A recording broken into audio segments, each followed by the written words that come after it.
Isang mapagpalang pagbati po sa inyong lahat. Welcome back po sa ating munting channel. Bidyong panonoorin po natin, recognition po ni General Nicolas Torre III bilang bagong PNP chief po ng ating bansa. Panoorin po natin. Si General Nicolas Torre III na itinalaga sa katungkulan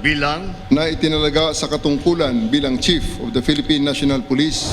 Sa ilalim ng aking pamumuno, ang batas ay patas, ang serbisyo ay mabilis, at ang kapulisyahan ay karapat-dapat ng inyong tiwala. File affidavits, execute warrants, bring criminals to justice, and provide evidence against these criminals to support their conviction. Ganyan ang ginawa niya sa binasa niya ngayon lang, no? Unang-una dito kay Pastor Kibuloy, na talagang ilang araw o inabot na nga ata na isang linggo yun sa pag-iintay nila na para lumutang o lumabas dun sa kinatataguan sa Kingdom of Christ, no? Talagang nasa kote niya yun. Kaya mula galing 1-star general, mabilis na naging 2-star general to si Nicolas Torre III. At hindi nagtagal, siya rin ang umaresto sa dating mahal nating Pangulong Rodrigo Roa Duterte. At ayun nga, dahil doon nabigyan siya ng pagkakataon na ngayon mabibigyan siya ng recognition bilang new PNP chief, no? So may nalaktawan siyang isang general diyan. Dati ang talagang regulation diyan, yung seniority, kung sino yung susunod dun na mataas na general, siya yung magiging PNP chief. Pero siya kasi galing siya sa 2-star general lang na nalaktawan niya yung isang general na 3 ang star, kaya siya ngayon ang PNP chief. Kaya maraming question dyan, no? Kung yan ba parang bias lang or talagang nagtrabaho. So comment down below po kayo kung ano po sa paningin nyo, at pag-usapan po natin doon. And you will be recognized and rewarded. At ang PNP na lamang ang inyong maging sumbungan ng inyong mga hinaing, lalong-lalo na ng paglabag ng inyong karapatang pantao. Ay taimtim na nanunumpa. Natutuparin ko ng buong husay at katapatan. Sa abot ng aking makakaya. Ang mga takdang gampanin ng aking bagong katungkulan. Kalinsabay nito'y nangako ako. Sa ngalan ng Republika ng Pilipinas. Na aking itataguyod. At ipagtatanggol ang saligang batas. At tunay na mananalig at tatalima ako rito. Nasusundin ko ang mga alituntunin. Mga kautosang legal. At mga dekretong pinaiiral ng mga sadyang itinakdang may kapangyarihan. Sa ilalim ng Republika ng Pilipinas. At kusa kong babalikatin. Ang pananagutang ito. Na walang anumang pasubali. O hangaring umiwas. Kasihan nawa ako ng Diyos. The new rank insignia is being donned by the President of the Republic of the Philippines, together with Mrs. Patricia Jane Torre, the spouse of our newly appointed Chief of the Philippine National Police.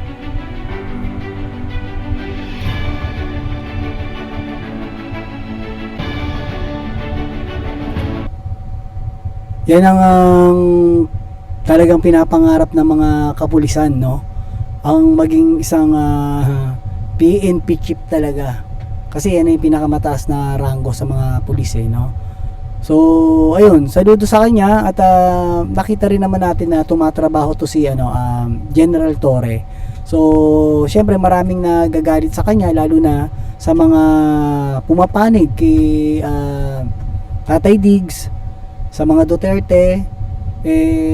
Pero tama lang naman kung ito po'y nagkasala, meron naman batas na hinihiring yan, pinag-uusapan yan.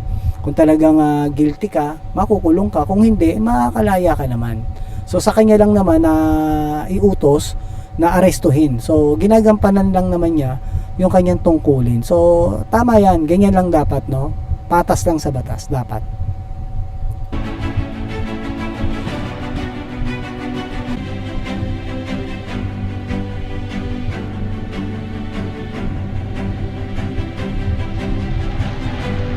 Thank you very much. And hail to the new Chief of the Philippine National Police. His Excellency Grabe ganyan ng bagong sombrero ni General Nicolas Torre. Pero parang yung kanina walang nagkaiba eh. Pero siguro medyo saranggo nga. Ferdinand R. Marcos Jr., President of the Republic of the Philippines, members of the Cabinet, led by Executive Secretary Lucas Bersamin and Secretary of the Interior and Local Government, Juanito Victor Sirimulya. Sir. Officers and personnel of the Philippine National Police, partners in uniform in the Armed Forces of the Philippines, members of the Diplomatic Corps, fellow public servants, friends and my family, my wife Jane, JP, RF and BF, to everyone joining us from the live stream. And allow me to greet my late father, Master Sergeant Rodolfo M. Torre, 551354 PC. Magandang araw po sa inyong lahat. Today I stand before you as a public servant, humbled by the enormity of the task and inspired by the mission all of us share to serve and protect the Filipino people with integrity, courage, and compassion. To President Marcos, sir, thank you for entrusting me this responsibility, sir. This is a position of trust, and as a duly elected representative of the Filipino people, you have my full commitment, and I will abide solely by your directive in faithful service to our nation and the strengthening of the Philippine National Police. Sana hindi talaga nagkamali si President Bongbong Marcos dito sa ating bagong PNP chief, no? Pero nakita naman natin talaga na talagang matikas siya. Talagang pag-aresto, walang pakiusap. Yan ang talagang dapat na mga kapulisan, dapat ganyan talaga. Sana magpatuloy yung ganyan niya at wala siya kinikilingan, no? To General Romel Marbil, sir, thank you for your service and legacy. I and the entire Philippine National Police will build on your efforts and aims to steer our organization forward, grounded in unity Ito yung dating PNP chief. and guided by the principles of the rule of law. We recognize that every step we take from today is built on the foundations that you have laid. And to the Filipino people, the very reason for our existence, we, the Philippine National Police, shall work harder to earn and ensure that our communities are safe, your rights are respected, and your trust is earned. I believe that we are ready to deliver on your expectations as we had done in the past. At hindi ako nag-iisa. I stand shoulder to shoulder with the over 220,000 strong and dedicated men and women of the Philippine National Police, each one entrusted with upholding the dignity and honor that our badge represents. As your Chief of the Philippine National Police, in addition and in continuation of the legacy of General Marbil, I will lead with three core pillars. Pillar number 1 is in compliance to the directive of the President for swift and responsive public service. We will institutionalize a 3-minute emergency response time in major urban centers, and this had been done already during my term in Quezon City in the 3-minute response time project. This is not just a benchmark, it is a lifeline. Every call for help deserves immediate attention and action. We will be present. Makikita nyo kami sa kalsada, sa komunidad, sa palengke at sa bawat lugar na kinakailangan ng ating presensya para magbigay ng kapanatagan at ng kalooban. Kung nasaan man ang bawat Pilipino, sila ay ligtas.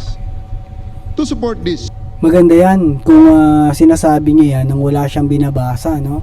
Kasi galing talaga sa kalooban niya yan. Pero ganun pa man syempre gagampanan niya kung ano man yung tungkulin na nararapat. Gaya ng ipinakita nga niya, no? we must ensure pillar number 2, unity and morale within the ranks. A divided force cannot defend a nation. Thus, we will strengthen our core from within, guided by discipline, mutual respect, and leadership by example. To our men and women in uniform, we expect the best from you in protecting others. With this expectation, we will also give you the best training, best leadership, best support, and the best opportunity to grow in this institution. Because those who are asked to give all also deserve nothing less in return. Pillar number 3, accountability and modernization.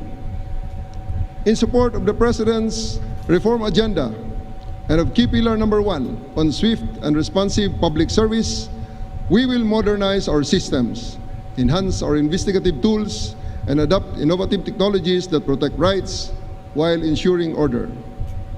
In support of these 3 pillars, I give you these 3 promises. Una, sa buong kapulisan, nandito ako at ako ay lagi niyong kasama. Sabay nating harapin ang lahat ng hamon ng ating organisasyon at sabay nating pangalagaan at itaas ang dangal ng ating uniforme. But I will ask something from you in return of this promise. Sa ilalim ng aking pamumuno, action will be rewarded. Hindi sapat ang pogi points. We will reward those policemen who will work hard on our 3 pillars. Respond to public swiftly, unite. Mukhang ganun nga to si General Nicolas Torre. Mukhang mahigpit to, stricto to. Dapat lang. Kasi para talaga nang sa ganun, yung mga kalahatan na, mga pulis, kalahatan na pulis, talagang magkaroon din ng disiplina, takot, no, sa pinakamataas sa kanila.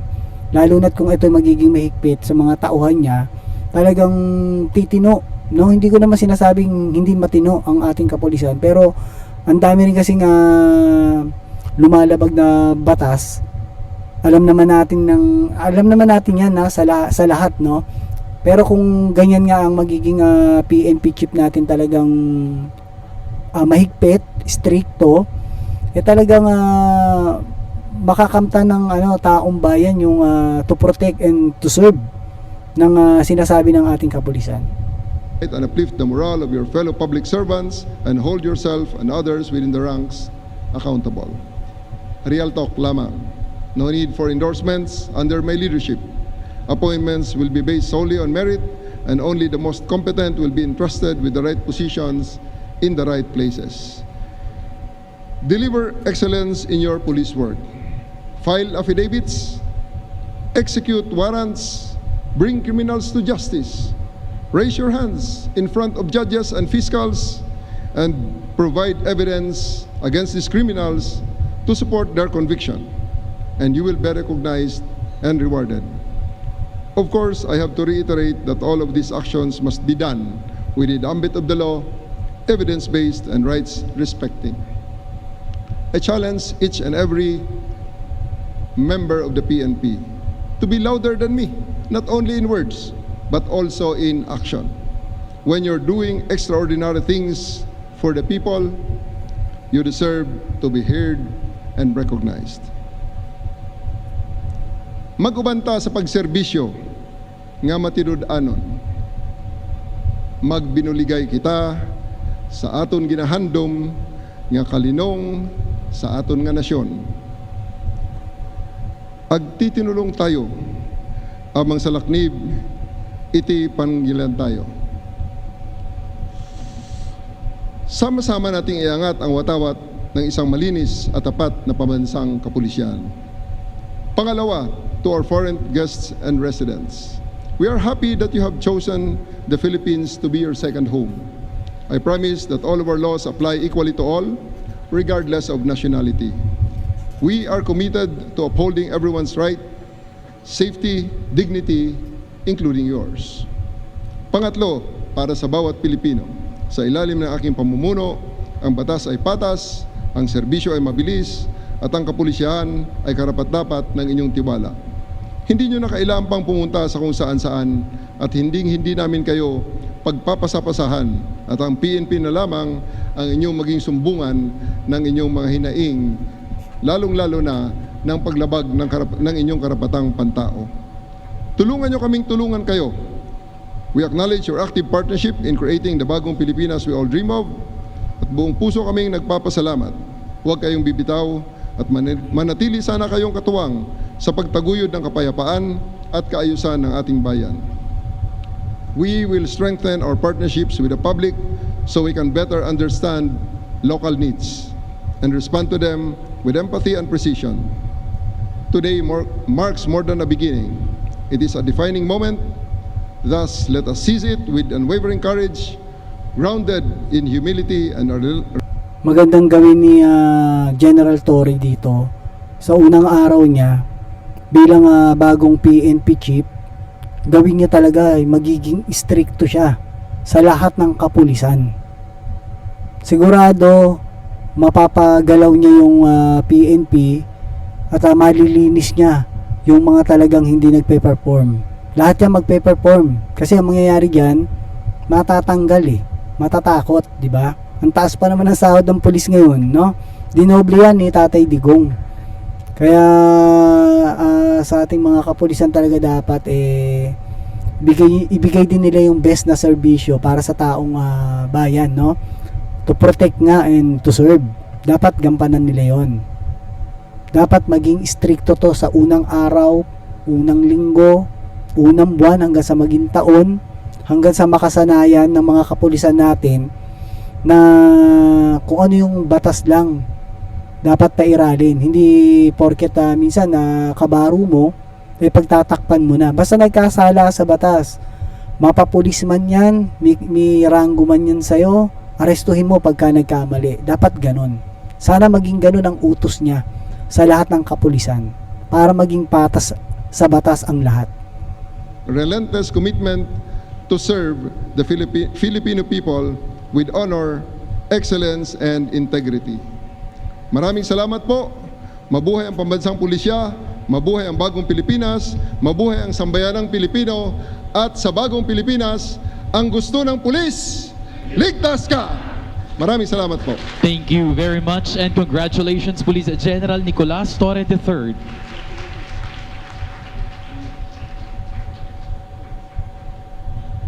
You may now be seated, sir. To introduce our honored guest, may we request Attorney Lucas Bersamin, Executive Secretary, Office of the President.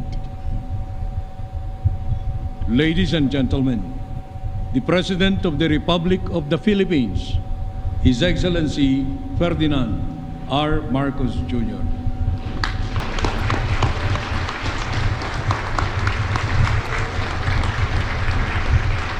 Thank you, Executive Secretary Luke Bersamin, for your introduction. Please take your seats. The Excellencies of the Diplomatic Corps, Interior and Local Government Secretary, Secretary John Vic Remulla, and other cabinet members here present. The Armed Forces of the Philippines Chief of Staff, General Romy Browner, and the Major Service Commanders. Outgoing Chief of the Philippine National Police, Police General Romel Francisco Marbil. The newly installed Chief of the Philippine National Police, Police General Nicolas Torre III. Officers and civilian employees of the Philippine National Police, ang aking mga kasamahan sa pamahalaan, ang ating mga bisita na dumating ngayon, magandang araw po sa inyong lahat. Today, we witness more than a ceremonial change of command.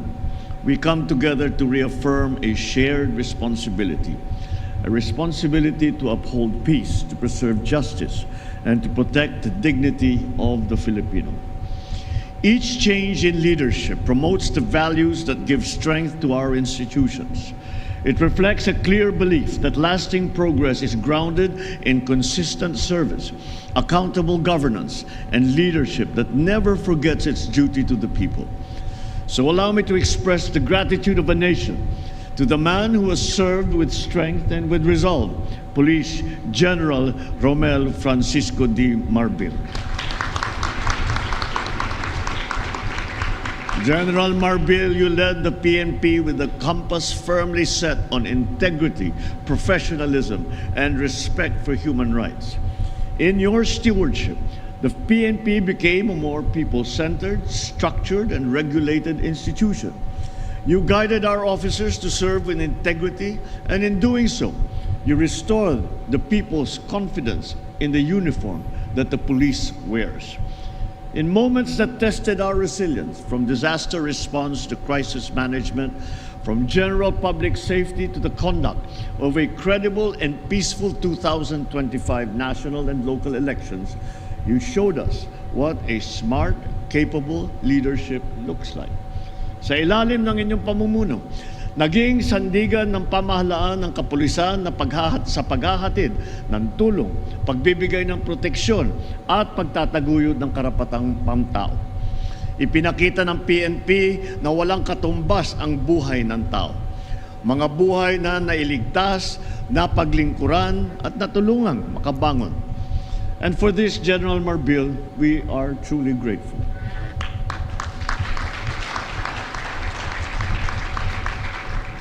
As we bid farewell to a leader who has embodied honor and excellence, we welcome one who is equally competent to lead the men and women of the PNP, Police General Nicolas D. Torre III. Your assumption of command comes at a time that calls for clarity, for courage, and for conviction. These challenges that we face are evolving. We have transnational crime, cyber threats, extremist violence, and even police misconduct. At the same time, the opportunities to earn trust and improve public service have never been more reachable. Your leadership will help define what kind of police force we continue to build. One that acts with precision, responds with compassion, and stands as a pillar of accountability. Hamon ko sa iyo, panatilihin mong malinis at marangal ang hanay ng ating mga kapulisan.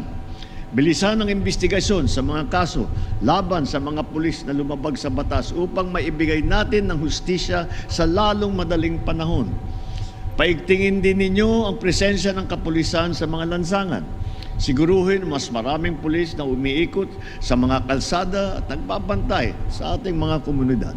Lalo Tama, oo. Dapat kalat ang mga pulis sa kalsada talaga, no? Lalo-lalo na sa mga matataong lugar, sa mga palengke, diyan sa Baclaran, Divisoria, sa lahat, sa mga sulok, no? At yun, sana talaga nagtatrabaho, hindi yung natutulog lang dun sa mobile. Kasi minsan nasa mobile, tulog naman. And then nakabukas lang yung pinaka-ilaw nila. So sana hindi, kasi kung tulog lang din wala rin, di ba? Sana sa mga paghihigpit ni General Torre, yun ang gawin niya. Yung mga pulis, binabantayan din ng mga kapwa pulis para nang sa ganun nagbabantayan sila at alerto sila lahat palagi, no? At pag alerto sila, kumikilo sila lahat or nagtatrabaho talaga, hindi yung nagtatakipan, kundi nag-ano sila paigtingin niya yung pagiging mahigpit sa mga hindi nagtatrabaho talaga. Una, sa lugar na madalas ang krimen at kaguluhan. Kapag kailangan ng taong bayan, dapat may pulis na agad nagre-responde. Iparamdam natin sa mga Pilipino na may pulis na handang dumamay at pagtanggol sa kanila sa lahat ng oras. Sa tulong ng PIDEA, ipagpatuloy ninyo ang paglaban sa illegal na droga. Magsagawa pa rin tayo ng drug seizures at tiyakin na sasampahan ng kaso ang mga drug dealer at mga drug lord. Patuloy din kayong magmatyag sa ating mga komunidad para kahit ang small time ng mga drug dealers ay wala ring ligtas. Hindi dapat natatakot ang estudyante o ang mga manggagawa, motorista, magulang na maglalakad sa kalsada Sana pati lalo na sa mga kurakot na nagtatrabaho sa gobyerno, no? Nababantayan din dapat 'yun. Dapat chine-check din 'yun. umaga man o gabi. Bilang alagad ng batas, inaasahan ang buong kapulisan na kumilos ng marangal, maglingkod ng katapat at maging sandigan ng ating mga kababayan. Iwasan ninyo ang paggamit ng pribilehiyo para sa pansariling benepisyo. Maging instrumento kayo sa katuwiran, kapayapaan at kaunlaran. Continue to engage with communities and partner with local governments and stakeholders. Ito, salute sa ginawa ni President Bongbong Marcos. Nag-i-speech siya nang wala siyang binabasa. Dapat ganyan, para nanggagaling talaga sa puso niya yung kanyang sinasabi, no? Sincere ba? Strengthen your cooperation with all the other agencies, and above all, center every initiative on the needs, the rights, and the welfare of each Filipino. Let your badge be your daily pledge, not to command, but to serve with integrity.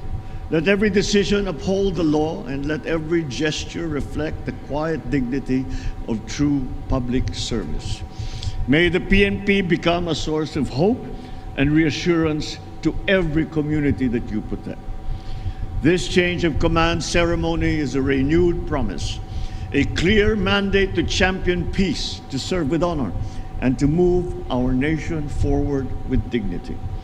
Together, let us shape a bagong Pilipinas where every citizen is disciplined and obeys the laws, where every police personnel is a role model worthy of trust, of respect, and where the standard of keeping our people safe is high. Maraming salamat at mabuhay ang PNP, mabuhay ang bagong Pilipinas. Maraming salamat po Pangulong Bongbong Marcos at congratulations po sa ating bagong PNP chief na si General Nicolas Torre III at sana magampanan niya talaga ng tingin ko mas maganda striktong pamamalakad ang kanyang gawin sa kanyang mga nasasakupan mga kapulisan para na sa ganun talaga mas kumilos pa ang mga kapulisan at magbantayan sila kung may ginagawa bang trabaho o wala, no? So parang ang gagawin niya binubulaga niya or nag-iikot siya sa lahat ng istasyon ng kapulisan ng parang surprise, no? Madaling araw man yan, anong oras man yan, bigla siyang pupunta nang walang paalam, walang pasabi para makita niya talaga sa mismong mga istasyon kung sino talaga yung mga nagtatrabaho at mga hindi nagtatrabaho. Kasi once na gawin niya yun, kikilos yan, yung mga pulis na yan, na talagang magiging alerto yan. Dahil once na may mahuli dapat, sampulan, tanggal agad. Talagang pag kumilos yan, talagang maaasahan niya, lahat ng kapulisan, napakaraming yan, at saka malalaki yung salary nila, no? Na nanggagaling sa taong bayan, sa mga taxpayer, no? So, dapat, yun ang binibigyan nila talaga ng serbisyo ng mga kapulisan natin, ang taong bayan, para ma-protect and serve yung tungkulin nila ng naaayon talaga sa batas. Ayun lamang po at maraming salamat po sa mga nag-subscribes, sa mga bagong subscribers po. Shout out po sa inyong lahat at maraming salamat po. God bless you po. Ito po muli si Tio Paeng ang nagsasabing life is short, be happy, and world peace. Peace lang sa lahat at dito sa atin sa Pilipinas, no? Peace lang. Maraming salamat po.